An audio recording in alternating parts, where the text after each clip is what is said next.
Some of the most explosive moments happening between Donald Trump and Senator Marco Rubio. Take a listen. He has spent a career convincing Americans that he's something that he's not in exchange for their money. Now he's trying to do the same in exchange for their country. This little guy has lied so much about my record. There we go. The person. He has lied so much about my record. When you see what happens again when you challenge him on a policy issue, you ask him about the economy, and the first thing he does is launch an attack about some little guy thing.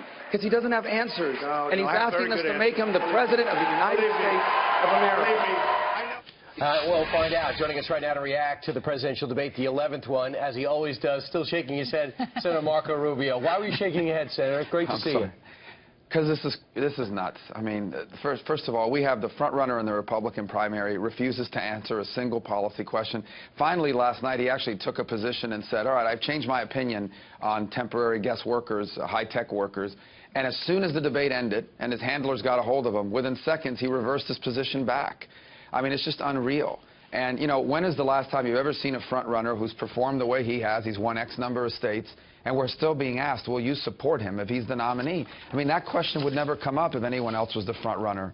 There is a 65% of Republican voters do not want him to be our nominee. He can never unite our party. It really puts us in a tough position, and that's why I'm asking everyone to unite behind our campaign. We're the only one that can bring us together. Well, Senator, so what you're saying is it's not so much that you're losing, it's that you're losing to Donald Trump that bothers you more. Yeah, first of all, you say that we're losing. We're still picking up a significant number of delegates. Obviously, at this early part in the process, we are basically within the same delegate range as everybody else. I mean, 100 delegate difference at this point is one state, if it's the right state, like Florida. This is the most unusual election we have had in my lifetime. No one here at this point has a clear path to the number of delegates necessary to be the nominee, and we're going to have to see how this works through. I can just tell you that of all the people left in this race, I know that I am the only one that can bring the party together, and I'm the only one that can grow it and grow the conservative movement. Senator, Donald Trump can't do that. I don't believe Ted can do that. I know we want to talk about broker convention. I know we want to talk about what's ahead in Florida, but I want to ask real quickly. I asked my friends on Twitter to ask you questions this morning. Tom Larson says, why do you go into the gutter with attacks?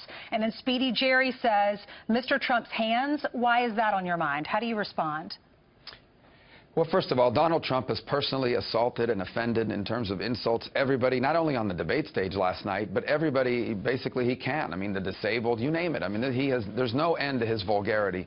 And there comes a point where someone like that needs to be confronted. So I'm just, for me to be asked about going in, to some attack when this guy does it on a regular basis, I think is absurd. That being said, I challenge people to watch all 11 debates, go back and watch them, watch my speeches, look at my website. No one on this campaign has worked harder to make this about issues than I have. When I'm asked a specific question about foreign policy last night, I gave a 65 or 70-second answer on foreign policy. When he gets asked about that, it becomes an attack on me. A personal attack is how he launches with. So I'm more than ready, as I said at the outset last night, let's have a policy debate.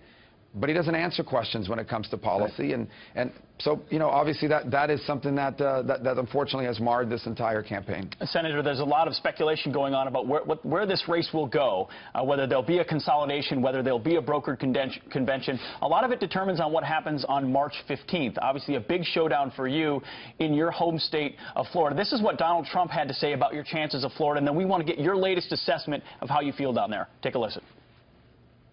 Real con artist is Senator Marco Rubio, who was elected in Florida and who has the worst voting record in the United States Senate. He doesn't go to vote. He's absent. He doesn't go. Now, the people of Florida can't stand him. He couldn't get elected dog catcher. The people of Florida, and by the way, I know he's going to spend $25 million on ads. Without that, he wouldn't have a chance. He's 20 points down. The people in Florida wouldn't elect him dog catcher. Senator, Brian and I were talking earlier about this 20% number comes up that Donald Trump always says, I'm ahead by 20%. That's an older polling number. What are you seeing now? How do you feel about your chances in Florida, a very important state? Look, first of all, Florida is a huge state. There's a lot of people voting in Florida. It'll be competitive no matter who's on the ballot. We've always known that. But we're going to win Florida. I'm incredibly confident, and we'll prove it on March 15th. And before that, there'll be a number of other places voting as well. But again, this goes back to the same thing. He talks about polling. Here's the bottom line. Of all the people left in this race, no one performs worse against Hillary Clinton than Donald Trump. If he is our nominee, we're going to have a fractured party. We're going to have a conservative movement that's unexcited about the nominee because he's not a conservative, and I think puts us in a very weak position. And that's why, again, I hold out hope that people will unite behind someone who's a real conservative. I believe that they ultimately will. And I ask people to join us at MarcoRubio.com. We're the only one left that can unite the party and grow it. You know, I don't know if you knew that Senator Cruz said to Megyn that he would not support a brokered convention. He said it would fracture the party. Do you feel the same way? Would you not support a brokered convention? Well, first of all, broker convention insinuates that we're going to have this backroom deal where someone that's not even on the ballot is going to get dropped in. What is possible is that no one has 1,237 delegates. If you look at it now, even Donald Trump is going to have a tough time at this point getting the 1,237 delegates. That doesn't necessarily mean a brokered convention where there's a backroom deal. I do not support a backroom deal at the convention either. And that's why you have delegates, and that's why you have a convention. But I think this will all eventually work out, and there will be a consolidation behind someone not named Donald Trump. And I'm telling you, it is going to be me. And I am looking forward to that happening. It's going to be a lot of work. I'm not a front runner. I'm an underdog. But I've always been an underdog, and I relish that role because I think America is a country of underdogs. Senator, Mitt Romney had to come out yesterday. John McCain in print today. John Lehman, a lot of higher-ups in the Republican Party coming out condemning Donald Trump. Does it show guys like you, Ted Cruz and Governor Kasich, have not done their job in minimizing or defining who he is, that these outsiders have to come in and do that? Well, look, I think that's the catch-22, right? If you point that out, they say you're being negative. If you don't, you get the question that you get now. Here's the bottom line. I had preferred that this process would work itself out, and I said he's a con man. I didn't say he wasn't a good con man.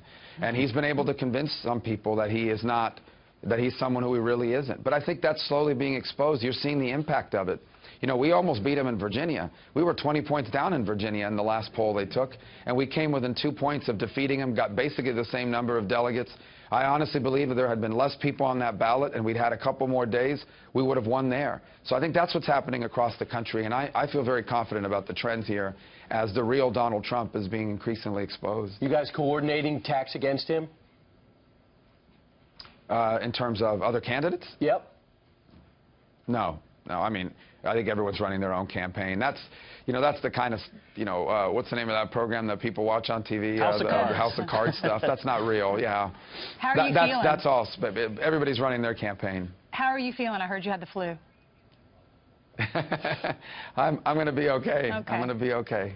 Well, all right. good I've luck. been worse. By the way, you have some cute kids. I watched them on Super Tuesday. They were adorable. We were all talking about that in here. Those sons, they're so precious. Your daughters, too. Thank you. So much. Thank you so much. Thanks for being with us. Thank you. Senator Marco Rubio up this morning. I think everybody was hurting a little bit on the stage last night. I heard a lot of... How could they... I mean, you would imagine they would all get sick because they are on the road constantly. Little sleep. I mean, that has to get to you. Shaking hands in the winter. True. Kissing the crucible babies. of that? Holy cow. Yeah, better be in good shape.